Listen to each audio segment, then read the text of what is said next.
un appartement, il y a des travaux à effectuer. Ces travaux font que vous ne pouvez plus habiter votre appartement. Normalement, le propriétaire doit vous reloger pendant ces travaux. Eh bien là, ce n'est pas du tout le cas et vous allez voir qu'une famille est en pleine détresse. Nous appelons sur ce plateau Catherine et Franck. Voici Catherine et Franck. Leur appartement a été ravagé par une inondation. Sur le plateau, les négociations vont être difficiles. Monsieur, écoutez-moi une seconde, à un moment donné, laissez parler les gens, monsieur. Pour sans aucun doute, c'est une nouvelle affaire qui commence tout de suite. Bonsoir Catherine. Bonsoir Franck, merci d'être sur le plateau de Sans aucun doute. Regardez bien les images qui vont arriver dans quelques instants, elles sont assez impressionnantes. Comme je l'ai dit il y a quelques instants, travaux de toiture dans l'appartement que vous louez. Alors il y a tout un contexte amical entre vous, le propriétaire, mais ça, le reportage va bien l'expliquer. Mais vous, vous avez dû quitter votre logement. Voilà. Vous êtes combien dans la famille? On est 4.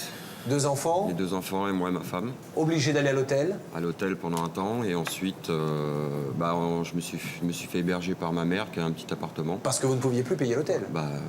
Trop cher l'hôtel. Et au niveau vie familiale, ça a été un peu la galère, madame? Avec les enfants, l'hôtel, tout ça? Ah bah oui, c'est vrai que c'est pas évident. Il y a... on n'a plus de vie, quoi. On vit à 4 dans une petite pièce et on n'arrive pas. Allez, nous allons essayer de vous aider, donner des coups de fil dans quelques instants. Regardez cette enquête signée Sylvain Meyer. Les images sont impressionnantes. Regardez attentivement.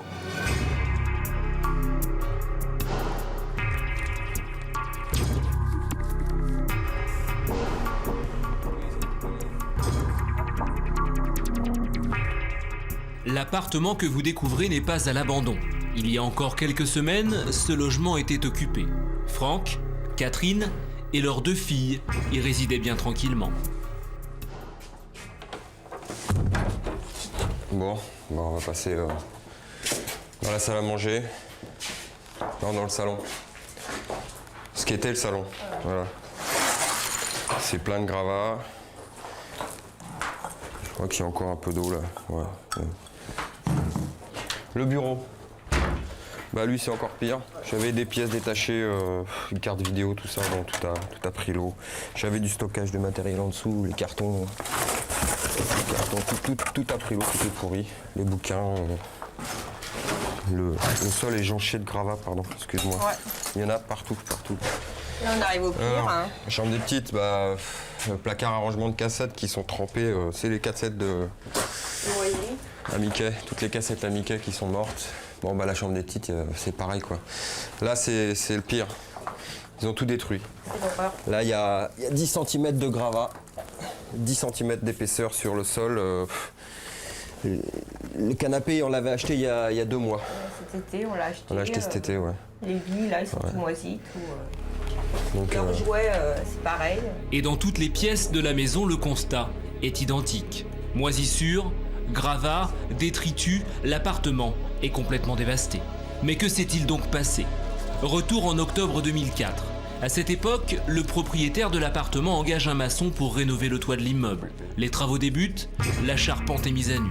Par malchance, une semaine plus tard, un coup de vent s'abat sur la région. Pendant toute une journée, il pleut à verse. À leur retour du travail, Franck et Catherine n'en reviennent pas. Les bâches installées par l'entrepreneur se sont envolées. Leur appartement est totalement inondé.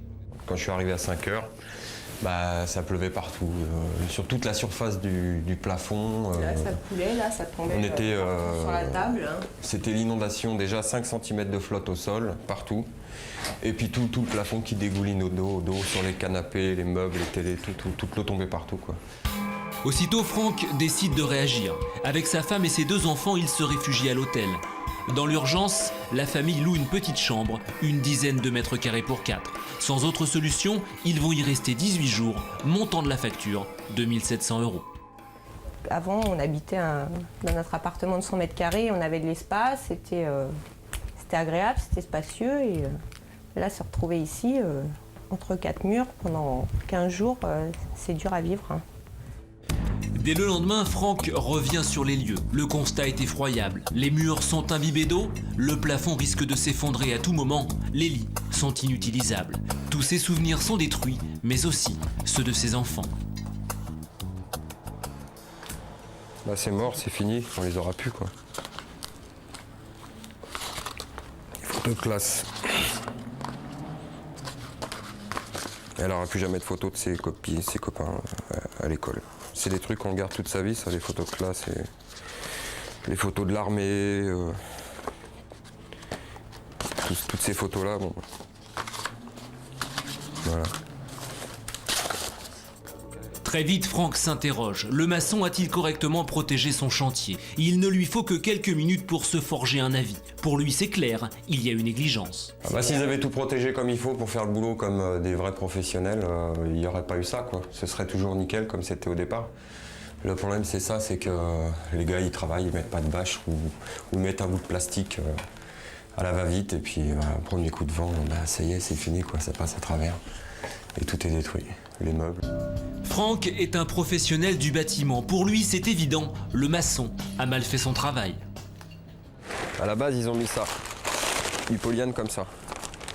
Donc ça, c'est pas du polyane de protection de toiture, ça. C'est du plastique. Du polyane, ouais, mais c'est pas fait pour protéger une toiture en cas de tempête ou par les grands coups de vent qu'on a dans la région. C'est clair qu'ils auraient mis de la bâche armée encore. Ça aurait été mieux, quoi. Mais ça c'est pour les peintres, pour marcher, pour pas salir le sol, c'est tout. Cependant, des pluies aussi importantes ne peuvent à elles seules provoquer de tels dégâts. Franck et Catherine, eux, ont une autre explication. C'est pas l'eau qui fait les trous, c'est les gars. Les parpaings qui traversent le toit et qui atterrissent sur le lit ou sur l'ordinateur. Un parpaing, ça fait 20 kilos. Il tombe de 3 mètres, il arrive, ce qui est en dessous, faut pas rêver. S'il y avait eu ma fille en dessous, ou même moi, ou même ma femme, on est mort, c'est tout. Tous les deux sont persuadés que les ouvriers ont volontairement dégradé leur plafond. Pire, ils soupçonnent une malveillance, voire une complicité avec l'actuel propriétaire de l'immeuble pour leur faire quitter les lieux. Premier coup de téléphone, le maçon. Notre homme refuse de répondre aux questions de Franck. Il est occupé. Rendez-vous est pris en fin de journée. 2 heures plus tard, second coup de fil comme prévu. Franck rappelle notre homme. Oui, vous êtes bien ici. Vous pouvez me laisser un message, je vous rappellerai dès que possible. Merci. Ce soir-là, nous avons essayé de le joindre à 5 reprises, sans succès. Quant au propriétaire de l'immeuble, depuis le début de cette affaire, il s'est montré étrangement discret. Les deux hommes se connaissent depuis longtemps, ils ont même travaillé ensemble. Pour Franck, son ex-ami aurait même trouvé là l'occasion rêvée de régler quelques vieux comptes. S'il avait découvert et qu'il avait fait la toiture comme dans les règles de l'art, qu'il avait remis une belle bâche. Non, je suis d'accord avec toi. D'ailleurs, moi, je lui ai soufflé, je lui ai passé une soufflante. En plus, il y avait une alerte rouge à la météo. Il prévoyait une alerte de tempête à la météo. Non, pas quand ils ont découvert. Ah bah non, ils ont découvert 8 jours avant, ouais. Ils découvrent la toiture et... et... Non, mais ça, là, c'est vrai qu'ils ont fait une erreur, il l'a reconnu d'ailleurs. Ils n'auraient jamais dû découvrir à ce moment-là. Le propriétaire de l'appartement reconnaît la faute du maçon. Mais pour Franck, l'explication est un peu courte. Les agglos qui passent à travers le plafond, les trous, des trous de 30 cm, 40 cm dans les plafonds, c'est pas le dégât des eaux alors tu le dis. Mais si c'est pas le dégât des eaux, pourquoi tu... Mais est-ce que je peux être responsable des parpaings qui passent au travers, moi? Attends, je peux pas, moi je suis pas sur le chantier, moi. C'est pas moi qui le fais le chantier. En attendant, moi, il m'a dit texto ce jour-là quand je l'ai vu, il m'a dit, le propriétaire m'a dit, tu fais les travaux, tu t'occupes pas du locataire, tu fais comme s'il n'était pas là. Et c'est ce qu'il m'a dit texto. Non, attends, faut comprendre les choses. Entre dire... Tu fais comme si le locataire est pas là, c'est-à-dire que tu agis et tu fais ton travail, mais sans pour autant nuire au locataire. Attends, ça non. Faut prendre les choses telles qu'elles doivent être dites. En attendant, moi je pense que ça t'aurait bien arrangé que je me casse. Pas du tout, me casse j'en ai foutre, moi tu te casses ou pas. Non, alors là t'as tout faux. C'est pas vrai. Ça n'est pas vrai, Franck. Alors là, je te l'assure. Là, tu me connais mal. Hein. Le propriétaire semble sincère, pourtant c'est lui qui a commandité les travaux et choisi l'entrepreneur. De plus, propriétaire de nombreux logements, il aurait peut-être été capable de reloger Franck et sa famille. 4 mois après les faits, Franck et Catherine n'ont toujours pas trouvé de solution à leurs problèmes. Ils n'ont plus de maison, plus de meubles et attendent toujours d'être indemnisés. Parce que pour le moment, personne prend la responsabilité des dégâts. Ils se renvoient la balle, chacun leur tour. Ils disent que c'est pas leur assurance qui doit rembourser. Après, le propriétaire dit que c'est pas de sa faute, que c'est de la faute du maçon. Donc en fait, que quelqu'un prenne la responsabilité de ce qui nous arrive et qu'on puisse continuer les démarches. Des démarches dont pour l'instant, ils ne voient pas l'issue. L'enquête est menée par Sylvain Meyer pour cette émission. Alors, qu'est-ce que vous attendez aujourd'hui tous les deux, sans aucun doute? Moi, j'attends déjà qu'on soit relogé quelque part, parce que chez ma mère, c'est beaucoup trop petit. Donc que mon propriétaire fasse les démarches, parce que là, je l'ai eu sur le reportage, vous voyez, il a dit qu'il voulait bien éventuellement m'aider. Mais bon, ça fait quand même 4 mois. Et vous-même, quand vous revoyez l'appartement dans cet état-là, à chaque fois, ça vous fait un petit pincement au cœur? C'est clair. Parce qu'il ne reste plus rien, là, de votre vie. Il n'y a plus grand-chose. Nous allons donc donner des coups de fil maintenant pour aider ce couple et nous allons commencer par le maçon pour lui demander des explications. Comment se fait-il qu'il ait pu laisser un chantier comme ça aussi vulnérable en période de tempête et de pluie? La régie fait le numéro. Nous n'arrivons pas à joindre le maçon et lui laissons un message sur son répondeur. Puis nous contactons le propriétaire avec qui Julien Courbet revient sur la situation dramatique de Franck et Catherine. Alors, qu'est-ce que vous, en tant que propriétaire, comment vous gérez le dossier? Est-ce que vous les relogez? Est-ce que vous les aidez? Est-ce qu'il y a... Mais moi, je n'ai pas les moyens de les reloger. Moi, j'attends que les experts donnent leur rapport, on attend les devis des entreprises, de façon à refaire les travaux plus tôt pour qu'ils puissent réaménager. D'accord, mais eux, pendant ce temps-là, en tant que locataires... Et bien pendant ce temps-là, de toute façon, déjà, ils ne payent pas les loyers, ce qui est évident. Et malheureusement, je ne peux pas, moi, aller au-delà de ce que je peux leur donner. Hein. Moi, je subis également une situation, comprenez-le, c'est vraiment propriétaire.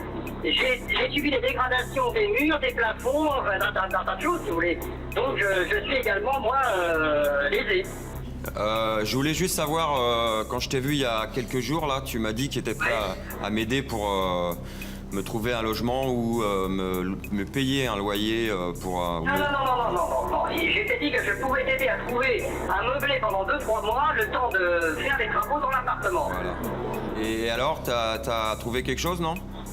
Ah bah moi j'ai rien trouvé pour l'instant, j'attends d'avoir l'accord, d'avoir les dates de travaux par rapport aux entreprises. Ouais. Mais c'est parfaitement courant parce que tu as appelé les assureurs, donc tu sais de quoi il s'en retourne. Maître Fellono, une avocate de l'émission est à mes côtés. Oui, bonjour. Oui. Oui, bonjour monsieur. Je tiens quand même à vous rappeler que vous êtes le bailleur et que en tant que tel, vous avez une obligation principale, c'est celle de fournir à vos locataires les biens en bon état d'usage et d'habitation et vous devez leur garantir une jouissance paisible. Donc, bon, il paraît, c'est pas il paraît, ça fait partie des premiers articles de la loi sur les baux locatifs. Alors, oui, mais non, je sais pas si vous connaissez ce dossier, mais nous avons subi une catastrophe. Oui, non, mais alors, d'accord. Alors donc je pense que si vous avez, vous, subi des dommages et indirectement aussi vos locataires, ça ne vous permet pas de rester les bras croisés en disant « j'attends que tout s'arrange tout seul ». Vous devez, vous, en premier lieu, faire en sorte qu'il y ait déjà par provision une indemnisation de votre locataire le permettant de se reloger et vous devez l'aider et mettre tous les moyens en œuvre pour le faire. Sinon, vous vous mettez en tort vis-à-vis de la loi. Est-ce que vous-même, vous avez déclaré le sinistre à votre assurance? Ah, évidemment, bien sûr. Bien, donc votre... Quelle est votre assurance? Mon assurance était présente au rapport d'expertise. Oui. Il y avait l'assureur de l'entreprise, la mienne et celle de M. Berthaud. D'accord. Bernard Sabat qui est à mes côtés également. Juste un point, on va sortir monsieur du contexte juridique. Revenons à l'aspect amical, vous étiez donc quand même relativement proche, voire très proche avec ces personnes-là. Je pense, comment vous pouvez être insensible... Monsieur, alors je n'exagère pas, vous les connaissiez très peu, mais a priori vous aviez quand même des liens avec ces gens-là. Est-ce que vous pouvez laisser ces personnes-là dans ces difficultés-là depuis 4 mois, quels que soient les problèmes économiques que vous pouvez avoir? Moi j'ai du mal à le comprendre. Écoutez, moi je ne demande qu'une chose, c'est que le rapport de l'expert nous donne l'autorisation et que moi j'ai dit dès que j'avais l'accord, je faisais faire des travaux. Mais faites un geste, monsieur, faites quelque chose. Monsieur, j'aimerais me tourner vers Franck. Franck, visiblement, ce monsieur dit qu'il vous connaissait à peine. Ah oui. À Noël 2004, t'as mangé où à Noël 2004? Non, j'ai jamais dit que je ne connaissais pas M. Berthaud, vous savez. Non, mais les Non, gens... Bernard vous a dit c'est un ami à vous, vous avez dit... Vous m'avez dit non, hein, Vous êtes amis ou vous n'êtes pas amis? Vous m'avez dit que c'était un monsieur où j'étais très près. Ouais, bon. Oui, mais très proche. Monsieur, quand on passe Noël chez les gens, on est très proche, à moins qu'on invite à Noël des gens qu'on ne connaît pas. Voilà. Mais ça, c'est ce qu'on appelle les restos du cœur, monsieur, c'est un autre métier. Enfin, il s'est quand même passé de l'eau sous le pont, et il s'est passé des choses entre-temps, si vous voulez, qui a fait que, bon, nos relations ne sont pas amicales, elles sont tout simplement propriétaires locataires. Voilà. Quelle chose. Alors, comment acheter cet immeuble? On a tout simplement arrêté de se voir, tout simplement parce qu'on a arrêté de travailler ensemble, et d'une. Oui, pour les raisons qu'on connaît. Pour les raisons qu'on connaît, c'est que les paiements étaient difficiles avec toi et toi, tu trouvais que le boulot que je faisais n'était pas assez concluant pour ce que je te... Voilà. Tu vois? Non, c'est pas... Non, tu peux pas dire ça, Franck, c'est pas vrai. J'ai toujours payé même plus que ce que je te devais. Voilà. Un mot de Maître Novakovic, avocate. Oui, bonjour monsieur. Alors écoutez, je suis vraiment désolée, je vais peut-être être désagréable, mais manifestement, vous avez violé terriblement vos obligations de propriétaire à l'égard de votre locataire. Parce qu'on n'est pas dans le cadre d'un contrat classique, on a un cadre de travaux qui nécessitent et qui entraînent des dangers sur la santé et sur la sécurité physique de vos locataires. Donc on n'est pas dans le cadre d'un contrat classique, on est dans le cadre véritablement d'une situation où vous devez assumer ces gros travaux, assumer ces difficultés. Lorsque vous avez effectué ces travaux, vous saviez qu'il y avait un risque. Donc vous auriez dû anticiper sur cette difficulté. En conséquence, vous devez aujourd'hui contacter votre assurance pour réclamer une provision. Comment voulez-vous que je sache qu'il allait tomber des cordes? Manifestement, vous commettez des fautes. Et en plus, ce que je n'apprécie pas, c'est votre discours. Car au lieu de vous dire « je m'excuse », effectivement, c'est un problème. Effectivement, il y a une expertise, il y a des difficultés. Vous dites qu'ils trouvent eux-mêmes un logement. Et ça, c'est inadmissible. Attendez, je n'ai jamais dit ça, d'une part. Non, attendez, je ne vous permets pas de me parler sur ce ton, d'une part. Ça ne me dérange pas, mais... Alors que nous sommes en conversation avec le propriétaire, le maçon qui est intervenu sur le chantier à l'origine de la catastrophe nous rappelle. Oui, bonjour monsieur. Nous sommes en train de parler, je suis Julien Courbet de l'émission Sans aucun doute, avec monsieur le propriétaire, ainsi que le couple Franck et Catherine Berthaud. Alors, qu'est-ce qui s'est passé, monsieur, dans les travaux? Comment se fait-il que l'appartement ait été dévasté quand vous avez couvert et découvert ce toit? Ouais, ben je l'ai découvert au moment de la pluie, quoi. Et puis, on a passé et tout, mais... Mais vous avez fait ce qu'il fallait? Comment? Vous avez fait ce qu'il fallait? Ouais, bien sûr. Alors, une question de Franck. Je voulais savoir comment ça se fait que tu as détuilé la toiture et que tu as reçu la charpente quelque chose comme 15 jours après. Je comprends pas, là, ce que tu es en train de faire, là. Mais monsieur, je vais vous expliquer. Ça fait maintenant plusieurs mois que ce monsieur n'a plus de maison. Il faut le voir avec le propriétaire, moi, je sais pas rien. Il est en ligne, le propriétaire. D'accord, mais monsieur, soyez gentil, répondez juste à cette question. Comment se fait... Monsieur, répondez juste à cette question. Monsieur, répondez juste à cette question. Comment se fait-il que vous avez détuilé la toiture alors que les pièces ne sont arrivées que combien de temps après? La charpente, elle est arrivée 15 jours après. 15 jours après. Parce qu'il fallait prendre des mesures, mais malgré ça, avec la pluie, vous savez ce qui se passe quand il pleut beaucoup.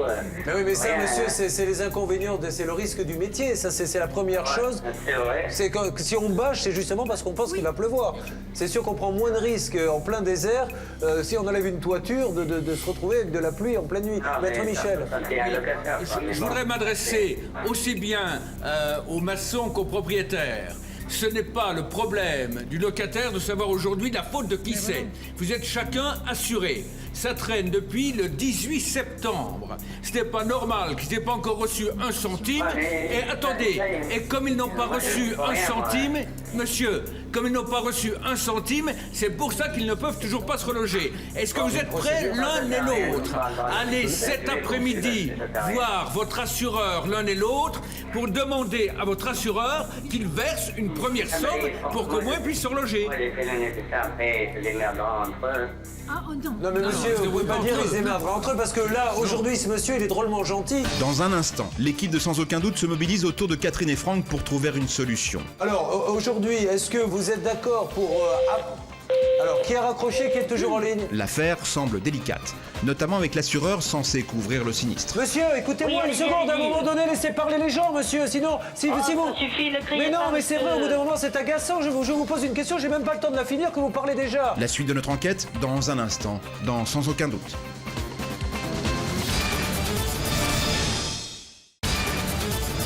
Il y a quelques instants, nous recevions Catherine et Franck. Ils louaient avec leurs 2 enfants un appartement qui a été ravagé par une inondation consécutive à des travaux de toiture mal protégés. En ligne, le propriétaire et surtout le maçon qui a supervisé les travaux. Donc la pluie, vous savez ce qui se passe quand il pleut beaucoup. Ben oui, mais ça, monsieur, c'est les inconvénients, c'est le risque du métier. Ça, c'est la première chose. C'est vrai. C'est que si on bâche, c'est justement parce qu'on pense qu'il va pleuvoir. C'est sûr qu'on prend moins de risques en plein désert si on enlève une toiture de se retrouver avec de la pluie en pleine nuit. Maître Michel. Je voudrais m'adresser aussi bien aux maçons qu'aux propriétaires. Ce n'est pas le problème du locataire de savoir aujourd'hui la faute de qui c'est. Vous êtes chacun assuré. Ça traîne depuis le 18 septembre. Ce n'est pas normal qu'ils n'aient pas encore reçu un centime. Et attendez, et comme ils n'ont pas reçu un centime, monsieur, comme ils n'ont pas reçu un centime, c'est pour ça qu'ils ne peuvent toujours pas se reloger. Est-ce que vous êtes prêts l'un et l'autre à aller cet après-midi voir votre assureur l'un et l'autre pour demander à votre assureur qu'il verse une première somme pour qu'au moins ils puissent se reloger? Ah, oh non. Non mais monsieur, vous ne pouvez pas dire ils émergent entre eux parce que là, aujourd'hui, ce monsieur, il est drôlement gentil, mais Maître Novakovic, il n'a pas fait de procédure. Il faudrait presque lui conseiller maintenant Bien d'attaquer. entendu, non seulement il faut qu'il attaque en référé, qu'il demande une provision immédiatement. Donc il faut qu'il fasse un référé tout de suite. Absolument. Auprès du maçon ou du propriétaire. Allez, du propriétaire, quitte à ce qu'il se retourne contre le maçon, mais c'est le propriétaire qui est responsable. Bon, alors, aujourd'hui, est-ce que vous êtes d'accord pour... Alors, qui a raccroché, qui est toujours en ligne? Allô? Bon, alors vous n'avez pas raccroché, c'est donc... dites donc, je ne sais pas où vous l'avez cherché, votre maçon, mais il a des façons de parler, de gérer les dossiers un peu particulières, hein. Bon, monsieur, il faut que vous donniez un coup de fil à votre assurance en raccrochant, en disant maintenant dans ce dossier, il faut vraiment donner une provision à ces gens-là, hein. Vous allez le faire?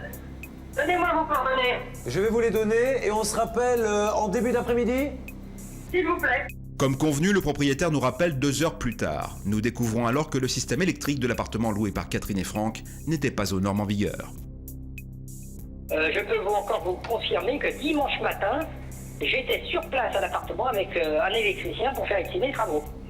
Mais sur place, dans mon appartement, tu y étais dimanche, comment t'es rentré chez moi?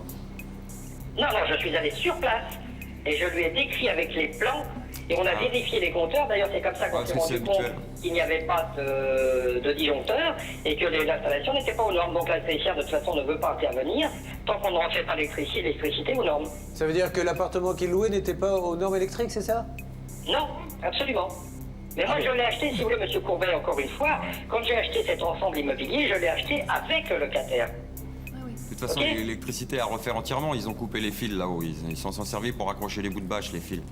Donc, mais non, c'est pas vrai, non, on a même... j'ai des photos de huissier de justice, si tu veux. Quand on avait monté avec les experts dans l'appartement, on a vu qu'il y avait des branchements qui avaient été faits ou par le locataire actuel ou ancien. Monsieur, je sais pas, mais qui n'étaient pas conformes. Je ne doute pas une seconde de votre bonne foi, mais je suis obligé quand même de vous rappeler 2-3 fondements, monsieur. Si j'achète demain une voiture dont je sais qu'elle ne tourne pas et qu'au premier virage, la personne va aller dans un fossé, si je la revends, je ne peux pas dire moi-même je l'ai acheté comme ça, monsieur. C'est pas comme ça que ça se passe. Vous achetez un appartement, monsieur, il y a quelqu'un à l'intérieur, vous le louez, vous encaissez des loyers. À partir du moment où vous encaissez le premier euro de loyer, l'électricité doit être aux normes, tout doit être aux normes. Il y a beaucoup de choses, si vous voulez, qui sont quand même dans le doute de l'expert. Tu peux le dire tout simplement. Qu'est-ce que tu penses qui n'est pas dans le cadre du dégât des eaux, à ton avis? Ce qui n'est pas dans le dégât des eaux, c'est que d'abord, tu n'as rien protégé volontairement. Alors, attends, je t'explique encore une fois de plus le cas. Non, le maçon... on va pas vous dire ta version, moi je vais te donner la mienne. C'est que lorsque tu étais dans la gendarmerie... Laisse-moi parler 2 minutes et je te laisse parler 2 minutes, d'accord? Tu n'avais pas voulu protéger les affaires personnelles que tu avais et que l'entreprise, tu leur as interdit de venir protéger. Tu m'as dit, moi j'en ai rien à foutre. C'est moi qui ai acheté des bâches chez le quincaillier de la région, j'en ai acheté pour 150 € de bâches, j'ai la facture encore. J'ai fait venir 3 ouvriers de ma société pour bâcher, il pleuvait des cordes. Hein?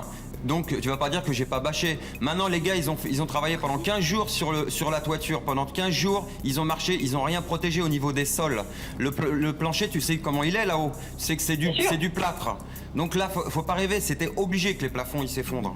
À force de marcher sur du plâtre qui est trempé, ça s'effondre. Et moi je suis en dessous. Je te parle quand le dégât des eaux est arrivé. Le dégât des eaux, moi l'expert me l'a dit. Tu ne l'as pas fait, tu as refusé. L'expert m'a dit... Attendez monsieur, qu'est-ce que doit protéger le locataire dans ces cas-là? Bah écoutez, ne serait-ce, monsieur Courbet, ne serait-ce que les effets personnels, des choses de valeur, sentimentales et autres, si vous voulez. Ah mais monsieur, je suis désolé, mais je crois que c'est à l'entreprise de le faire. Ou au propriétaire, ça Ou au qui est propriétaire.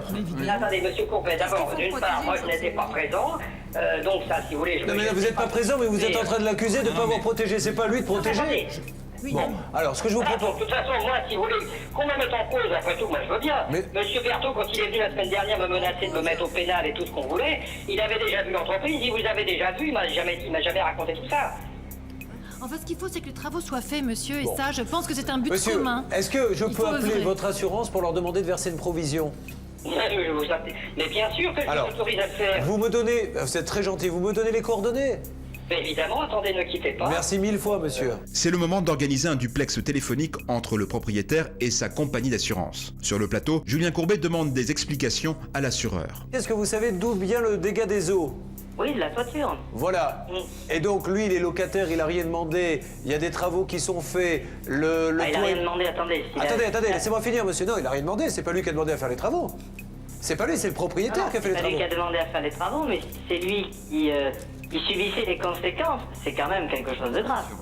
Ben oui. Voilà. Alors pourquoi c'est à lui maintenant Parce de... qu'il est assuré, je pense, monsieur. Je sais pas, enfin, moi, je n'ai pas le dossier en tête sous les yeux. Non mais, je monsieur, pense qu'il c'est est pas... assuré. Monsieur, c'est pas... Son assurance prend pas en charge parce que c'est pas un dégât des eaux, parce qu'il n'y avait pas de toit. Si vous voulez, on a enlevé le toit, il a plu, ça a rempli, l'eau, donc son assurance lui dit, je voyez, votre comprends propriétaire. bien. Donc c'est l'assurance du propriétaire qui doit jouer. Pourquoi? Mais parce qu'il a assuré. Alors pourquoi il a assuré pourquoi le propriétaire? Et monsieur, s'il n'y a plus de toit, le risque n'est plus conforme à ce moment-là. C'est donc à l'entreprise qui a réalisé les travaux de prendre en charge ce sinistre, vous le comprenez? Ah, Quand donc on vous assure êtes en train de nous dire, monsieur, Oui. que vous ne couvrez pas votre propriétaire. Ah, j'ai pas dit ça, monsieur. Alors vous dites quoi? Vous allez Je payer dis que si qui? le risque n'est pas conforme au moment où le dégât des eaux s'est produit, ce qui est peut-être le cas, encore une fois, je n'ai pas de dossier sous les yeux. Hein. Mais est-ce qu'il y en a eu un dossier de déposé? Bien sûr qu'il a été déclaré, il y a un expert qui a été désigné, il y a eu une expertise contradictoire. Bon, bah alors vous êtes... Qui a été fait entre les trois parties. Alors, Je qu'est-ce pense qu'elle que dit? le mieux- La conclusion le mieux, de c'est tout ça? voir à mon avis, monsieur, je pense que le mieux, c'est de voir l'assureur du locataire. Non, qui, lui, là était c'est avec vous que je vois. assisté à l'expertise contradictoire. Finalement, l'assureur du propriétaire nous renvoie vers son service contentieux, mais il hésite à nous communiquer le numéro de téléphone. Le propriétaire, quant à lui, est toujours en ligne. Vous comprenez la difficulté? Mais oui, j'en suis conscient, monsieur Bon. Julien Courbet. Et comprenez aussi que moi j'ai des difficultés et vous voyez bien que ça n'est pas si facile que ça. Non, Même mais... si les gens sont plein de bonne volonté, on se heurte à des, Ouais, mais non, mais à des là, barrages administratifs. Là, il y a un deuxième son de cloche. Il y a votre son de cloche qui consiste à dire l'expert va faire ça, et là, j'ai un son de cloche de la part de l'assurance qui dit qu'ils vont rien payer du tout. L'assureur, de son côté, nous communique enfin le numéro de son service contentieux. Et il y a quelqu'un là-bas en contact éventuellement? Ah, ben je pense qu'il y a des gens qui travaillent, il me Ah, semble, ça, il je me me doute semble, bien. hein. Je me doute bien qu'il y a des gens qui travaillent, mais est-ce que vous connaissez le nom de quelqu'un qui suit ce Non, dossier? la rédactrice, non, mais ensuite, en donnant la référence, ils vous indiqueront la personne Vous concernée. me la redonnez? Oui, vous me redonnez les coordonnées du dossier Ah, vous sinistre? voulez que je vous recherche les coordonnées? Est-ce que... Oui. Service sinistre, dégâts des eaux. Il y a un numéro de Et il n'y a pas un numéro de sinistre? Si, il y a un numéro de sinistre, C'est ça. monsieur. Vous pouvez nous rappeler dans cette petite minute, on vous le cherche, le numéro. Est-ce que, si je vais vous donner un numéro, vous me dites si ça correspond à un numéro de contrat, si ça vous dit quelque chose chez Ah, vous? je peux pas, monsieur, on a... Non mais monsieur, on a vous me beaucoup de dites si... contrats, c'est difficile à vous dire. Je vous c'est demande quoi, pas, monsieur, Mais je ne écoutez, vous demande... De toute façon, Monsieur, écoutez-moi Oui, une allez-y, seconde, à un allez-y. moment donné, laissez parler les gens, monsieur, sinon, si Oh, vous... ça suffit, ne criez Mais non, pas, mais c'est vrai, au monsieur. bout d'un moment, c'est agaçant, je vous pose une question, j'ai même pas le temps de la finir que vous parlez déjà. Je vous demande, je vais vous donner des références, et vous me dites si ça correspond à des numéros standards chez vous. Ça voudra dire que Attendez, je ne l'ai, le criez numéro. pas, ça suffit, là, Voilà. maintenant, vous avez pas Alors, besoin de mais non, crier, mais c'est là. agaçant, Attendez, monsieur. C'est pas une émission de télévision ou oui? Mais pardon? C'est une émission de Oui, télévision? c'est pas une émission, oui, c'est une émission de télévision, Eh ben, monsieur. vous n'avez pas besoin de crier, monsieur. Alors, c'est je vous calme. demande quel moment d'essayer de me laisser parler, monsieur. Ben, vous laissez Voilà. parler depuis tout à Est-ce que l'heure. si je vous dis... Julien Courbet donne un numéro de contrat qui n'apparaissait pas clairement sur les documents à sa disposition. Ça correspond à un numéro standard chez vous? Un numéro de standard? Non, Ah, pas je de pense standard. Est-ce que ça correspond? C'est comme un numéro d'assurance chez vous? Certainement. Ouais, ben, c'est ça. Certainement. Eh ben voilà, donc je l'ai le numéro. Donc vous n'avez pas besoin de le rechercher. Allez, merci monsieur, au revoir, bonne revoir. journée. Mais dites donc, hein, il est... Entre-temps, le propriétaire de Franck et Catherine a raccroché. Reste le service contentieux de la compagnie d'assurance que nous ne parviendrons pas à joindre. Donc vous avez bien compris, et nous nous devons de prévenir nos témoins qu'à partir du moment où ils rentrent dans le jeu là, de toutes les assurances, ça risque de prendre des mois, sinon des années, puisque l'assurance du propriétaire dit que c'est à l'assurance du locataire de payer. Il y a également l'assurance du maçon. Ça peut se renvoyer la balle, on en a vu d'autres pendant des années. Donc il faut que parallèlement aux négociations que sans aucun doute va tenter auprès de ces gens-là, nos amis doivent immédiatement maintenant avoir des actions très précises. Alors, leur avocat va bien sûr leur conseiller ce qu'il faut faire, mais qu'est-ce que vous, Maître Novakovic, vous conseilleriez à nos téléspectateurs s'ils étaient dans le même cas? Alors, je leur conseille donc aux téléspectateurs, bien entendu dans ce genre d'affaires, de ne pas attendre plusieurs mois. Il faut réagir très vite. Si on voit une mauvaise foi du propriétaire, il faut tout de suite réagir par le biais d'une saisine d'un avocat qui immédiatement saisira en référé le tribunal. Il peut même y avoir un référé d'heure à heure pour demander une provision immédiate pour leur permettre de se reloger et également pour leur demander une expertise judiciaire. Parallèlement à ça, il faut tout de suite envoyer une lettre recommandée au propriétaire. Je crois que c'est le premier geste, on n'a même pas besoin d'un avocat. On met son propriétaire en face de ses responsabilités en lui disant « Je suis privé du logement que vous m'avez loué. Je vous remercie de me rétablir dans mes droits et en tout cas de me permettre de me reloger. » Votre avocat vous conseillera certainement ça et croyez-moi, ça va bouger et très très rapidement, on va suivre ça avec vous et pendant ce temps-là, nous continuons en antenne à nous battre à vos côtés, d'accord? Merci mille fois à tous les deux de nous avoir fait confiance. Merci, au revoir, accompagne.